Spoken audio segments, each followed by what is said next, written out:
तो अपनी सबकी जिम्मेदारी है नए लड़कों। मैं आपको बता दूं कि भाई साहब का जो मेन विजन है मेरे की है, वो एक ऐसा पढ़ा लिखा युवा है जो राजस्थान की यूनिवर्सिटी में 12 जिले का तो पहला कोई दलित आदिवासी समाज का बच्चा होगा जिसने चुनाव लड़ा होगा राजनीति। उसके बाद उस व्यक्ति को आज 25 से 30 साल संघर्ष करते होंगे।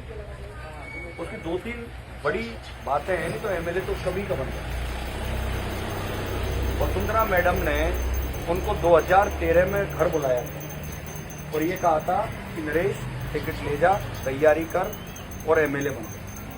लेकिन भाई नरेश ने उस टाइम डॉक्टर साहब ने राजपा पार्टी बनाई, तो भाई नरेश ने उस टिकट को छोड़ दिया और डॉक्टर साहब के साथ जी जान से लग गए। और उस समय राजपा पार्टी में मेरी विधानसभा क्षेत्र से मैं भी डॉक्टर साहब का प्रचार कर रहा। लेकिन उसके बाद डॉक्टर साहब तो बाद वापस भाजपा में चले गए। फिर नरेश मीणा अकेला रह गया। नरेश मीणा कांग्रेस विचारधारा से जुड़ा हुआ व्यक्ति। उसके पिताजी कांग्रेस के ब्लॉक अध्यक्ष रहे हैं, 25 साल सरपंच रहे हैं। और नरेश मीणा गरीबों का मसीहा बनना चाहता। नरेश मीणा ऐसा नेता नहीं बनना चाहता कि बड़ी गाड़ी घर घोड़ा खरीद लूं और आराम से ऐश आराम से। क्योंकि हम जब किसी व्यक्ति को वोट दे रहे हैं ना, तो उसकी विचारधारा क्या है ये बहुत महत्वपूर्ण है। नरेश मीणा की विचारधारा कोई जातिवादी विचारधारा नहीं है।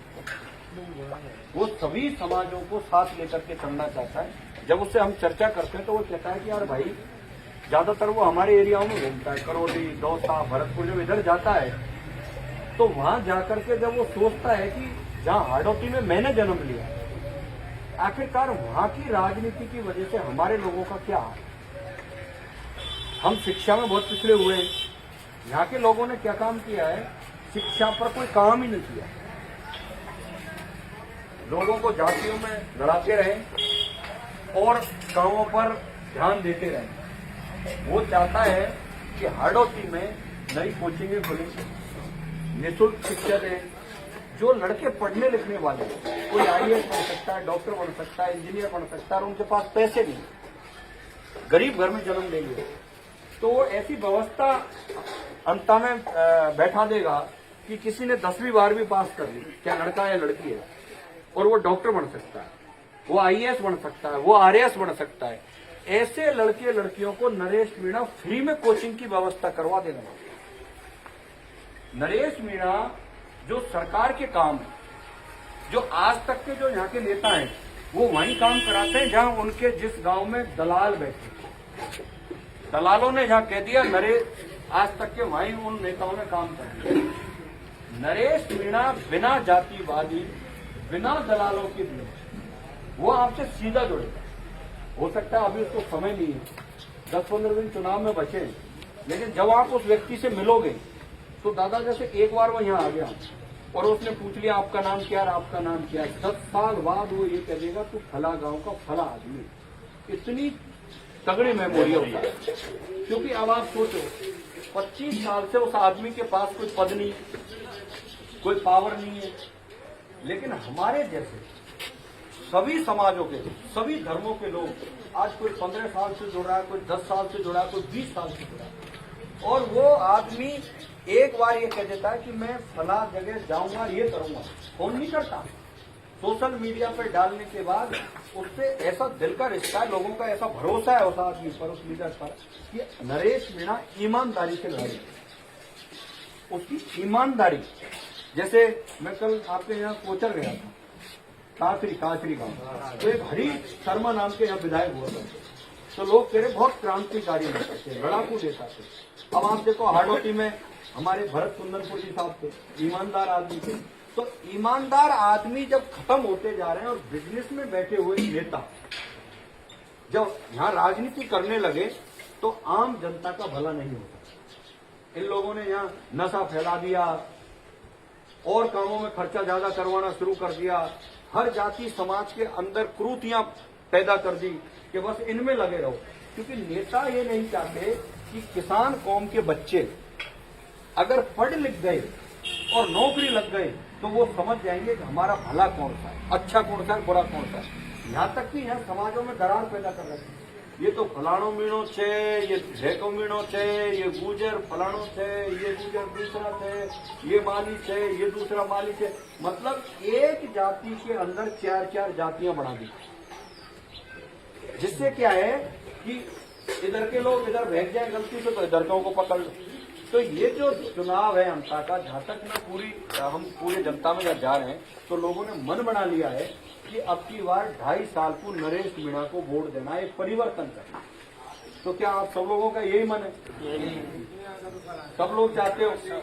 तो सभी समाजों के जो युवा हैं, पढ़े लिखे हैं, बुजुर्गों का आशीर्वाद लो, गांव-गांव निकलो कल से, और गांवों में निकलने के बाद सभी समाज के युवाओं को समझाओ, बुजुर्गों को समझाओ। ये चुनाव हाड़ौती के भविष्य का सवाल है। अगर नरेश मीणा यहाँ से चुनाव जीता तो ये मान लो कि 12 जिले में 15 लोग जो आज तक यहाँ राजनीति कर रहे हैं, उन लोगों को नींद उड़ जाएगी और किसान कौम का राज स्थापित हो जाएगा 12 में। ये तय मान लो। इसलिए वो लोग तो 100, 200, 300 करोड़ रुपए खर्च कर रहे हैं। कोई सरकार लगेगी, कांग्रेस पार्टी के 50 स्टारक प्रचारक हेलीकॉप्टरों से आएंगे, बीजेपी के आएंगे। नरेश मीणा के स्टारक प्रचारक जनता की जनता है। नरेश मीणा बढ़कर खुद नरेश मीणा बन जाओ। तुम ये मत सोचो कि भाई नरेश हमसे आके कहेगा तो हमें वोट देना। आप एक बार खुद नरेश मीणा बन जाओ कि हम तो खुद ही नरेश मीणा है भाया। कोई मिलेगा वहां से कहो भैया मैं ही नरेश मीणा हूं, वोट देना। इस तरीके की भावनाएं जब हम पैदा कर देंगे तो चुनाव जीत रहे हैं। एक बात और बता रहा हूं मैं आपको, ऐसा कोई समाज नहीं है, सर्व समाज। यहाँ थोड़े लोग क्या है, 60-70 साल से दबे हुए लोग, उनको बोलने नहीं दिया जा रहा है। हो सकता है वो नेताओं के वजह से, कुछ लोगों के वजह से खुल करके नहीं बोल रहे हैं, लेकिन अंदर मन में जनता ने मन बना लिया कि वोट तो भाई नरेश मीणा को दे दो। ये सभी लोगों का मन है, तो अपन को धैर्य रखना है। और ये लोग ये भी कर सकते हैं, जैसे कि इन्होंने कोटा में करवाया था कि एक मीणा समाज के आदमी के, गुजर समाज के आदमी के खिलाड़ी मरवाती रुपये देकर। अब जब चुनाव नजदीक आएगा तो समाजों को लड़वाने के लिए इन्हीं के लोगों, कोई को दारू पिला देंगे, किसी को पैसे दे देंगे और भेज देंगे कि या जाती है यहाँ से लड़ा दो या यहाँ से लड़ा दो। ऐसे लोगों पर नजर रखनी है, नजर रख के उस आदमी को चिन्हित करना, तुरंत ही उसका इलाज करना। तो इस तरीके का पूरा चुनाव का ध्यान रखना आप लोगों को। वैसे आप बहुत समझदार हो और आप लोगों में जो जोश और उत्साह है इसको आप बढ़ा के रखो। चुनाव जीतेंगे और जब चुनाव जीत जाएगा, और सबसे बड़ी बात देखो, आप अभी जब वो आदमी अनशन कर रहा था, अंता में चुनाव था भाई, अंता में चुनाव कराने की जरूरत खा पड़ गई। कमरलाल मीणा बीजेपी का ही तो था, बीजेपी का ही तो था, लेकिन कमरलाल मीणा वसुंधरा मैडम के गुट से आता था। तो उसके गुट से जब आता था तो दूसरे गुटवाड़े ने ले कमरलाल मीणा जेल में डाल। ये पूरी जनता को पता है। अब एक किसान को बेटा, वो भी तो किसान का ही था, 5 साल रिजरा इन पर, उसको जेल में डलवा दिया। जेल में डलवाने के बाद इन्होंने गठबंधन कर लिया। अब बेचारा बीजेपी को, अब प्रभुलाल सैनी आता हो, यहाँ तो मजबूत हो जाता, इन्होंने ले एक सीधो साधो भागड़ो चुनाव उतार दी। लोगों को पता ही है भाई वो चुनाव नहीं जीतेगा, और चुनाव नहीं जीतेगा तो भाया चुनाव जीत जाएगा। मैं तो यही यार पता लग रहा हूँ मुझको, तो बोलो भाया धारीवाल खास रिश्तेदार है, भाया की कोई एक मौसी जान कौन यही तुम्हारे मांगरोल में। तो इन्होंने गठबंधन कर दिया। इस गठबंधन को छोड़ने के लिए नरेश मीणा के ऊपर इतना दबाव है कि आप सोच नहीं सकते। मैं तो उस आदमी को मर्द मानता हूँ। हाड़ौती में दोबारा ऐसा नरेश मीणा जैसा कोई आदमी पैदा नहीं हो। अगर आपने इस आदमी में ताकत आज नहीं दी तो जीवन निकल जाएगा तुम्हारा, 50-60 साल निकलेगी, 1-2 पीढ़ी और खत्म हो जाएंगी, कोई तुम्हारी शुरू होने वाला व्यक्ति नहीं होगा। बीजेपी के लोगों ने, क्योंकि मुझे तो पता है अंदर तक, बीजेपी के लोगों ने ये कहा था नरेश से कि तेरे सब मुकदमा खत्म और बीजेपी का टिकट ले जा, और दिल्ली के अमित शाह और बड़े नेताओं के साथ बैठ करके बीजेपी ज्वाइन कर ले, टिकट ले जा, कैबिनेट मंत्री बना देंगे तुझे। लेकिन उस आदमी ने यह कहा कि मेरी रगों में सिर्फ और सिर्फ किसान, कमजोर वर्ग के लोग, गरीब, मजदूर, दलित, आदिवासी लोगों का खून है। मैं इन धन्ना सेठों के पार्टी में नहीं जाऊंगा, मैं इनसे लड़ूंगा चाहे मेरे प्राण दें।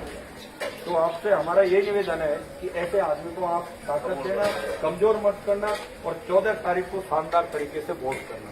बोले नरेश मीणा जिंदाबाद, नरेश मीणा जिंदाबाद, इंकलाब जिंदाबाद, इंकलाब जिंदाबाद।